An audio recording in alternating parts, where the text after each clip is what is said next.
नमस्कार दोस्तों। एक नई लर्निंग के साथ हाजिर हुआ हूँ और आज के इस स्टॉक स्पेसिफिक लर्निंग में हम लोग जानने वाले एक कंपनी को और कंपनी के स्टॉक मार्केट की रिएक्शंस। यहाँ पे कंपनी पे जब हम जाते हैं सर्च करते हैं तो कुछ गारंटीड की बात करती है, कहती है गारंटीड पेमेंट रिटर्न की बात, इनका एक पंचुएशंस की बात कर रही है कंपनी। इसके अलावा देखा जाए कंपनी टीसीआई एक्सप्रेस नाम से चलती है, जो कि एक्सप्रेस डिलीवरी सर्विस प्रोवाइड करती है और कहती है इंडिया फास्टेस्ट एक्सप्रेस डिलीवरी की कामकाज कहती है। इसके अलावा देखा जाए कंपनी के पास तो सरफेस एक्सप्रेस की तरफ देखा जाए या domestic air express, international air, मतलब ये कोरियर और कार्गो से जुड़ी हुई कंपनी है, कार्गो से जुड़ी हुई कंपनी है जिसका नाम है टीसीआई एक्सप्रेस। और इनकी स्टॉक मार्केट की लिस्टेड है और स्टॉक मार्केट में जो फंडामेंटल कहते हैं, क्या उसके अकॉर्डिंग इसका चार्ट में ऐसा कौन सा फिगर्स हैं जिसकी वजह से इसमें गिरावट, ट्रेंडिंग वेव गिरावट का संकेत। इन सभी पहलुओं पे आज की लर्निंग में हम लोग चर्चा करेंगे। सबसे पहले कंपनी की बारे में एक नज़र। जो कंपनी लॉजिस्टिक्स, कार्गो लॉजिस्टिक्स की कंपनी है, इसमें बड़ी बड़ी कंपनी और भी शामिल है, लेकिन मार्केट कैप इस कंपनी के करीब 3,700 करोड़ के आसपास। इंटरेस्टिंग वैल्यू को देखें तो इंटरेस्टिंग वैल्यू जो है 387 के, जबकि बुक वैल्यू 195 और करंट प्राइस करीब 1000 के आसपास का है, जबकि हायर टू हायर करीब करीब 1500 से आसपास पहुंचने की उम्मीद पे चल रही थी। दोबारा इसमें क्या हो रही है, लगातार ये बॉटम की तरफ भागती नजर आती है, अर्थात इसको ब्रेक डाउन की सिचुएशन तो लगातार नहीं बन रही है।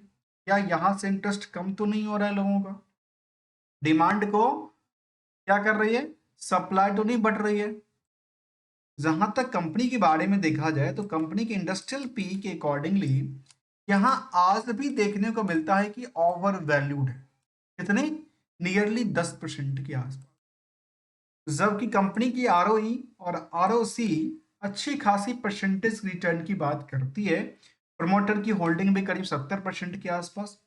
कंपनी बिल्कुल डेट्स फ्री के कगार पे चल रही है, लेकिन एक पार्ट को छोड़ के यदि करंट रेशियो की हम माप करेंगे, इसके लिए हमें रिकंसलेशन की जरूरत पड़ेगी, क्योंकि ये डेटाबेस है, डेटाबेस पे बेसिस पे रिकंसलेशन जानना जरूरी है, क्योंकि मार्केट है तो रिस्क होगा ही होगा। जहां तक अर्निंग पर शेयर की सवाल है या मार्केट के डिविडेंड पेइंग का सवाल है, इन सभी पहलुओं पे हम चर्चा करेंगे पेज बाय पेज। तो सबसे पहले इसमें हम जानने की प्रयास करेंगे आखिर रिस्क क्या है। रिस्क के बेसिस पे जो रिकंसलेशन का डेटा कहता है वो किस एंगल से निकल के आती है, और इसके अलावा की बात करें जिसमें कि रिकंसलेशन के अलावा रिवार्ड की बात, रिवार्ड के अलावा दिखाए तो return in the stock market की डिमांड सप्लाई को लेते हैं। कंपनी का नाम टीसीआई एक्सप्रेस लिमिटेड। तो पहली नज़र हमारी जाती है इनकी रिजल्ट को लेकर के। रिजल्ट इनका अपडेटेड है सितंबर तक की डेटाबेस को लेकर के। तो यहाँ पे गूगल फाइनेंस के ऊपर अभी तक अपडेटेड नहीं है, वहां से बिल्कुल लेते हैं, यहाँ से लेते हैं और चलने के समझने की प्रयास करते हैं। क्वार्टरली रिजल्ट में कंपनी का नंबर को लेकर क्या कहती है, जो नंबर जो 23 की मार्च में हुआ करता था शायद उतना भी नहीं हुआ है, जबकि पिछले जून से लेकर के सितंबर में एक क्या किया है, एक गहरी ऊंचाइयों पे पहुंचने का प्रयास किया है, लेकिन कंपैरिजन टू द सितंबर से भी डेटा क्या हुआ है, कमी देखने को मिला, जबकि प्रॉफिट भी घटती नजर आती है। ऑपरेटिंग प्रॉफिट मार्जिन में करीब करीब 400 बेसिस पॉइंट के गिरावट दर्ज। इसके अलावा की देखा जाए ईयरली ग्रोथ की तरफ, ईयरली ग्रोथ में 12 महीने के डेटा में करीब 1200 करोड़ से ज्यादा की टर्नओवर क्रिएट करती है, जिसमें करीब करीब 111 करोड़ के आसपास की प्रॉफिट बुक करती है। लास्ट साल की डेटा 100 करीब 32 करोड़ तक की आंकड़ा को टच करती है। तो इसके हिसाब से ये देखा जाए ऑपरेशन जो है कंपनी का, ऑपरेटिंग एक्सपेंसेस लगातार बढ़ती नजर आती है, इसकी वजह से ऑपरेटिंग प्रॉफिट जो है उसमें गिरावट दर्ज करती है।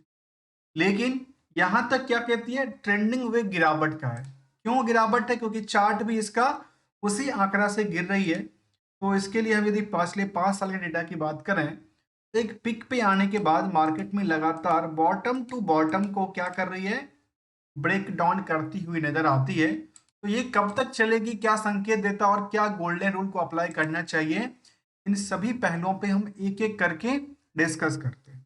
जहां तक पहली सवाल आता है कि रिस्क क्या है, तो रिस्क में देखा गया कंपनी की यदि हम स्टैंड अलोन रिस्क की बात करें या कंसोलिडेटेड रिस्क की बात करें तो रेशियोज को लेकर दिखा गया कि 67 दिन का मतलब 2 महीने का टाइम फ्रेम की बात करती है, जो कि इनकी सेल्स को लेकर देखे जाते हैं। अब इसी की आंकड़ा से यदि हम देखें बैलेंस शीट फिगर को, तो ये कह सकते हैं कि बोरोइंग्स जो है वो लगातार कंपनी अपनी पे आउट करने के फिराक में चल रही है, लेकिन इनके पास ये पैसे आते कहाँ से? यदि 1 करोड़ की बात करूं तो उसमें इनके पास अच्छे खासे फिक्स एसेट्स पड़ी हुई है, जिससे इनका सेटअप करना काफी आसान है। जबकि इनके पास जो उधार के हैं 238 करोड़ की आंकड़ा दिखाती है, उसके बेसिस पे ये कह सकते हैं कि 3 नंबर को देखना जरूरी है। केवल और केवल हम कहते हैं कि चार्ट ग्राफ को मत देखिए, इन नंबरों को भी देखना जरूरी है कि 1233 करोड़ में 238 करोड़ की क्या थी? उधार थी। उस उधार की टाइम फ्रेम कितनी थी? 2 महीने के लिए। इसमें से इनके पास 111 करोड़ की पैसे की बात कर रही है, जो कि प्रॉफिटेबिलिटी बात कर रही है, अर्थात ये प्रॉफिट जो उन्होंने बुक किया वो हाथ में आया नहीं, 200% से ज्यादा इनके उधार पड़े हुए हैं डेटर्स वर्सेस प्रॉफिट रेशियोज को लेकर के।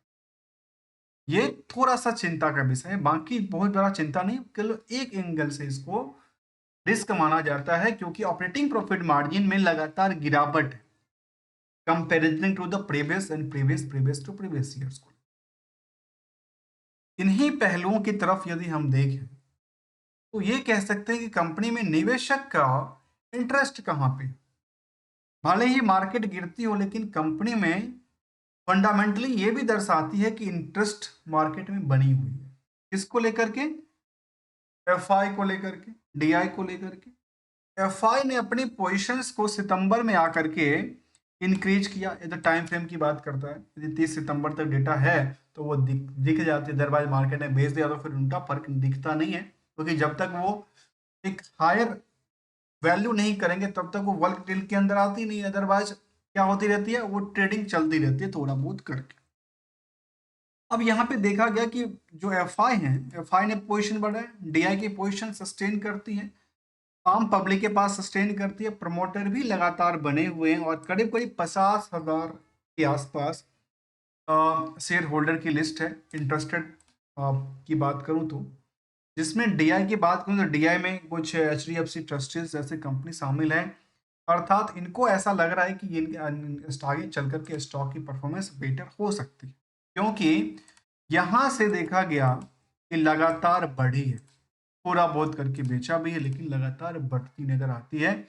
इसके अलावा की बात किया जाए तो पीयर्स में कंपेयर करें तो पीयर्स में container corporation of India, Delhi valley transport corporation, TVS supply, all cargoes जैसे कंपनी भी शामिल है। इन सभी कंपनियों में ऑल कार्गोज कंपनी पे सबसे ज्यादा इंटरेस्ट है किसका? निवेशकों का। इस पे हमने डिटेल्ड स्टडी किया हुआ है, चाहे तो आप मेरे प्लेलिस्ट में ही जा करके या सर्च करके आपको शायद मिल जाती है। चाहे इंटरेस्टेड हो तो आप जा करके स्टडी कर सकते हैं। अदरवाइज यहाँ पे देखा गया कि भले स्टॉक की प्राइस ज़्यादा है, लेकिन स्टॉक की प्राइस की आंकड़ा यदि पी के अकॉर्डिंगली देखा जाए तो 33 गुना बढ़ा हुआ है, जो कि इतना नियर अबाउट कह सकते हैं कि ये कंटेनर कॉर्पोरेशन से थोड़ा 20% से कम ही आंकड़ा, कम की आंकड़ा दिखा।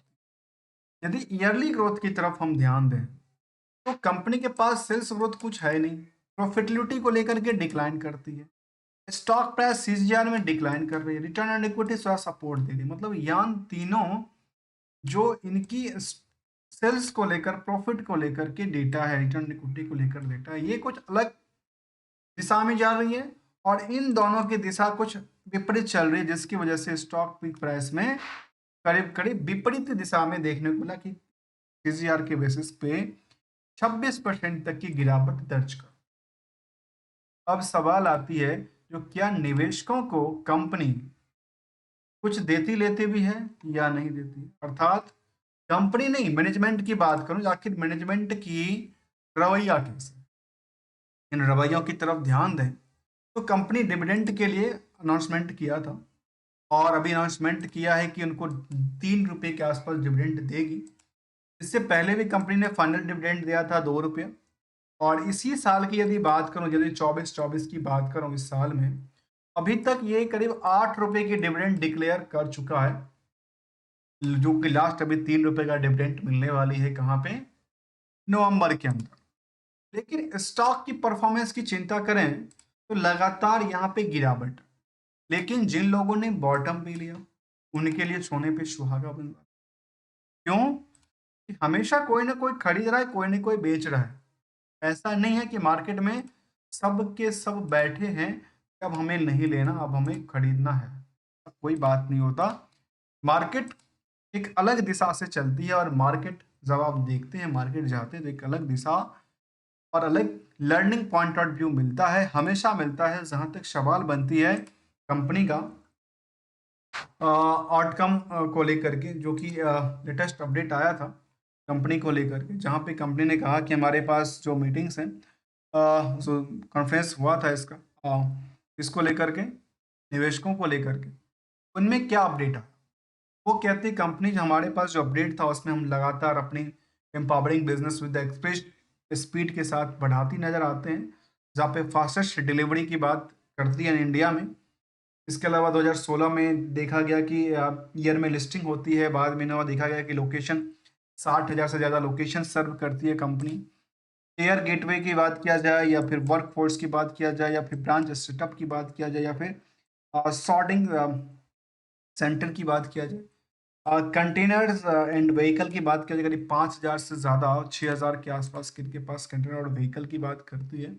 इसके अलावा देखा जाए इनके पास जो एक्सप्रेस वे का काम है, चाहे वो सरफेस एक्सप्रेस की बात करें, डोमेस्टिक्स इंटरनेशनल एयरपोर्ट की एयर एक्सप्रेस की बात किया जाए, या फिर रेल एक्सप्रेस की बात की जाए, इन सभी जगह फार्मा कोल्ड चेन सप्लाई को लेकर के, इन सभी जगहों पे इनका कामकाज चलती है।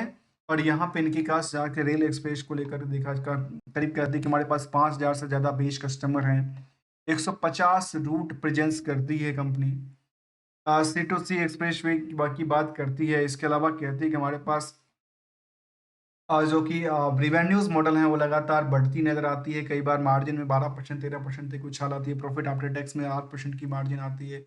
डिविडेंड पर शेयर में करीब 3 रुपए का डिविडेंड भी कंपनी देती है, और कंपनी अपनी सारे के सारे बखान करके रखी है, जहाँ पे कंपनी वाई वाई रेटिस क्यू आई को मुझे काफ़ी बेटर लगता है कि कोई निवेशकों के सामने यदि इन तरह के फिगर्स को देखा दे दिया जाए, प्रेजेंट कर दिया है, तो उनको समझ में आ जाती है कि आखिर कंपनी, चाहे वो क्वार्टर क्वार्टर बेसिस का हो, यू चाहे वो वाई वाई डेटा के बेसिस की, या फिर वो H1 डेटा की बात ही क्यों नहीं किया जाए, सब के सब फिगर आ जाते हैं। ये काफी बेटर होता है इस तरह के प्रेजेंटेशन एक निवेशकों को समझने के पर्पज। जहाँ तक ट्रेंडिंग व्यू की बात करें, वो भी यहाँ पे दिखती नजर आती है, और इसी बेसिस पे हमने उसको समझने का प्रयास किया है। यदि इंडियन लॉजिस्टिक्स मार्केट में इनका जो कारोबार है, वो कहती है जो 73% रोड ट्रांसपोर्ट है, इसके अलावा 4% वाटर के अंदर, एयर के अंदर 5%, और 18% रेलवे ट्रांसपोर्टेशन के थ्रू इनका कामकाज है। जहाँ पे इनके पास लॉजिस्टिक्स में देखा जाए जीडीपी को लेकर, तो अलग अलग कंट्रियों में इनका अलग अलग कारोबार से देखने को मिलती है। मतलब डोमेस्टिक से लेकर के इंटरनेशनल तक में इनके कारोबार चलती रही है। जहाँ तक स्टॉक की परफॉर्मेंस की बात करें कंपेयर करके, उन्हें कंपेयर भी किया है कैपिटल मार्केट इंफॉर्मेशन को लेकर के, और इन्होंने क्या किया, बीएससी जो सेंसेक्स पार्ट्स हैं उसे काफी कंपेयर किया, और इन्होंने यही कहा कि इसमें हमारा इस पार्ट ऑफ पे हमने अच्छी खासी बुलिश देखी है, और भी सेम रेंज में हमारा ट्रेंडिंग चलती नजर आ रही है। इसके अलावा कि देखा जाए कंपनी को, तो फिलहाल इसमें गोल्डन रूल क्या सॉन्स अप्लाई करना चाहिए, और कंक्लूजन इसके बारे में क्या कहती है, इस पे जरा हम एक नजर फोकस करें। कंपनी की फोकस ये रही, जो डिविडेंड देती रही है हमेशा। पिछले 6 महीने की डेट या 1 महीने के डेटा की बात करें, तो लगातार 1 महीने में करीब 11% की गिरावट देखने को मिला है। यदि कोई चार्ट लगातार गिरावट ही देखने को मिला, इसका मतलब है ट्रेंडिंग लगातार गिरती नजर आती है, और कोई ना कोई इसको खरीदने में लगा हुआ है। ठीक है। अब सवाल आता है, क्या ये मार्केट में ये कौन सी गोल्डन रूल को अप्लाई करना चाहिए। देखा जाए तो दोस्तों, हम किसी तरह की कंपनी को इसको रिकमेंडेशन या एडवाइजरी की बात या ट्रेडिंग की बात बिल्कुल नहीं करते, लेकिन इससे बचने के लिए गोल्डन रूल को जरूर अप्लाई करने की जरूरत रखते हैं। जहां पे देखा गया कि जब भी लिया उसको कहते हैं न्यूट्रल, और रिस्क, स्टॉक मार्केट है तो रिस्क है, क्योंकि रिस्क टू रिकंसलेशन हमने देखा कि डेटा इनका ठीक ठाक है। प्रॉफिटेबिलिटी भी पिछले कुछ सालों से लगातार गिरी थी, इसकी वजह से थोड़ा सा इसमें डिप की चांसेस ज़्यादा बनी थी। रिस्क को हमेशा क्या करना चाहिए, मिनिमाइज करना चाहिए। प्रॉफिट जैसे एक्सपेक्टेशन के आसपास प्रॉफिट आती है, उसको क्या करना चाहिए, उसको बुक करते रहना चाहिए। और इस बीच के कारण तो एक फाइनेंशियल डिसिप्लिन और एक प्रिंसिपल्स बनाना की जरूरत होती है। और एक प्रिंसिपल पे काम किया तो जिस भी टाइम फ्रेम पे लिया उसमें या तो रिस्क के अकॉर्डिंग लॉस हो सकता है, और या तो फिर रिस्क के बेसिस पे मार्केट कई बार उछलती भी नजर आती है। जहां पे पिछले हम 6 महीने के डेटा की ही बात कर लें तो मार्केट में देखने को इस तरह के सिचुएशंस बनी। मतलब एक के पास पैसा जाना है, एक के पास नुकसान होना ही है मार्केट के। ऐसा नहीं कि सबके सब पैसे कमा के जाएंगे, कोई न कोई, क्योंकि नंबर ऑफ शेयर मार्केट में लिमिटेड है। और उसी में डिमांड को बढ़ा करके और कभी सप्लाई को तोड़ करके, सप्लाई को जब आप ब्रेक डाउन करेंगे तो मार्केट में यहाँ पे नुकसान होगा सेंटिमेंट के बेसिस पे, और यहाँ पे प्रॉफिट बनती रहेगी। तो हमेशा कोई ना कोई बेच रहा है, कोई ना कोई खरीदने में लगा हुआ है। मिलते हैं कुछ नई स्टडी के साथ, न्यू कंक्लूजन के साथ, तब तक के लिए देखा जाए, मिलते हैं। तब तक के लिए enjoy and thank you so much for joining hair.